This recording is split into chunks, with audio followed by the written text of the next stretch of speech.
प्रिय भक्तों, आज हम आपको भगवान शंकर की आम्लकी एकादशी व्रत कथा का श्रवण करा रहे हैं, जिसको सुनने मात्र से आपके जीवन में सुख, शांति और सफलता की प्राप्ति होगी। कथा को बीच में छोड़कर भोलेनाथ का अनादर ना करें। तो चलिए कथा को प्रारंभ करते हैं। एकादशी व्रत हिंदू धर्म में अत्यंत महत्वपूर्ण माना जाता है। इस व्रत को रखने से विशेष रूप से भगवान विष्णु की कृपा प्राप्त होती है। हालांकि एकादशी का महत्व सिर्फ भगवान विष्णु को ही सीमित नहीं है, बल्कि इसका उत्तराधिकार भगवान शिव भी लेते हैं। भगवान शिव की आमलकी एकादशी कथा भी बहुत ही प्रसिद्ध है और यह उनके भक्तों को आध्यात्मिकता और धार्मिकता की ओर आकर्षित करती है। यह कथा भक्तों को धार्मिक मूल्यों को समझने और उन्हें अपने जीवन में उतारने के लिए प्रेरित करती है। इस विशेष कथा में हम जानेंगे कि कैसे एक निष्काम भक्त ने भगवान शंकर की आमलकी एकादशी की पूजा के माध्यम से अपने जीवन को परिपूर्णता की ऊंचाइयों तक ले जाने का संकल्प किया। ब्रह्मपुरी नामक गांव में एक समय की बात है। वहां एक गरीब ब्राह्मण निवास करता था, जिसका नाम सोमनाथ था। सोमनाथ एक सच्चा भक्त था और उनका दिन भर भगवान शंकर के ध्यान में व्यतीत होता था।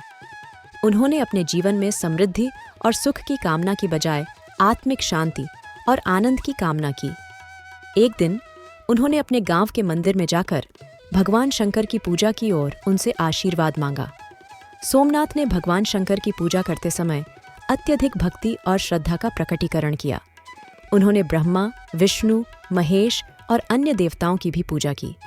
उनका मन निरंतर भगवान के चरणों में लगा रहता था और वे हमेशा उनकी आराधना में लीन रहते थे। उनकी अद्भुत श्रद्धा और भक्ति ने भगवान को उनके प्रति उत्कृष्ट भावना प्रदान की। एक दिन सोमनाथ ने भगवान शंकर की आमलकी एकादशी के व्रत के बारे में सुना। उन्होंने सोचा कि इस व्रत को अपनाकर वे भगवान शंकर की कृपा को प्राप्त कर सकते हैं। वे ब्रह्मापुरी के अन्य लोगों के साथ मिलकर आमलकी एकादशी का उत्सव मनाने का निश्चय किया। उन्होंने घर के दूध और दही की मांग की, जिससे उन्हें व्रत का नियमित पालन करने में सहायता मिल सके। सोमनाथ ने और उनके परिवार ने आमलकी एकादशी के दिन उत्सव का बहुत ही धूमधाम से स्वागत किया।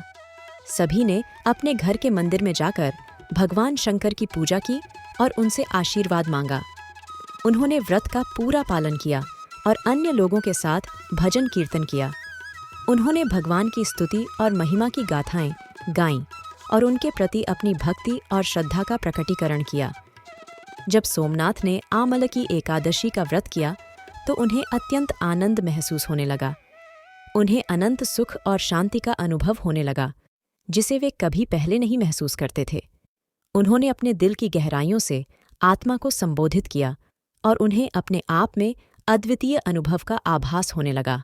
उन्होंने अपने परिवार के साथ साझा किए गए इस धार्मिक उत्सव को अपने जीवन का सबसे खास अनुभव माना और उनकी आत्मिक उत्थान में इसका बहुत महत्व था। आमलकी एकादशी के व्रत का अंत होने पर सोमनाथ ने भगवान शंकर की पूजा की और उनका आभार अदा किया। उन्होंने उनके चरणों में अपने दिल की गहराइयों से भक्ति और आदर्श का प्रकटीकरण किया। उन्होंने व्रत का उपवास भंग किया और फिर अन्न और फल का प्रसाद बांटा। इसके बाद वो अपने घर वापस चले गए और अपने जीवन को अपने आदर्शों के अनुसार चलाया। इस प्रकार सोमनाथ ने भगवान शंकर की आमलकी एकादशी के व्रत के माध्यम से अपने जीवन में आनंद, शांति और सकारात्मकता का अनुभव किया।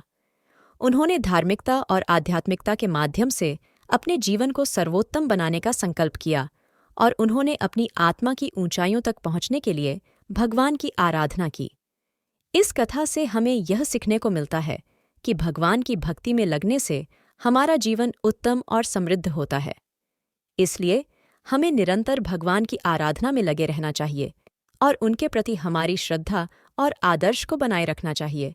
भगवान शंकर की आमलकी एकादशी कथा एक अद्भुत उत्सव है जो हमें धार्मिकता, भक्ति और आध्यात्मिकता के महत्व को समझने और अपने जीवन में उतारने के लिए प्रेरित करती है। यह कथा हमें यह शिक्षा देती है कि ध्यान, श्रद्धा और समर्पण के माध्यम से हम अपने जीवन को सुखमय और सत्यप्रिय बना सकते हैं। इसलिए हमें निरंतर भगवान की आराधना में लगे रहना चाहिए और उनके आदर्शों का पालन करना चाहिए। यही हमारे जीवन को धार्मिकता और सद्गुणों से परिपूर्ण बनाता है। दोस्तों, आपको हमारी कहानी कैसी लगी? कमेंट करके ज़रूर बताएं। इसी प्रकार की कहानियाँ देखने के लिए चैनल को ज़रूर सब्सक्राइब करें।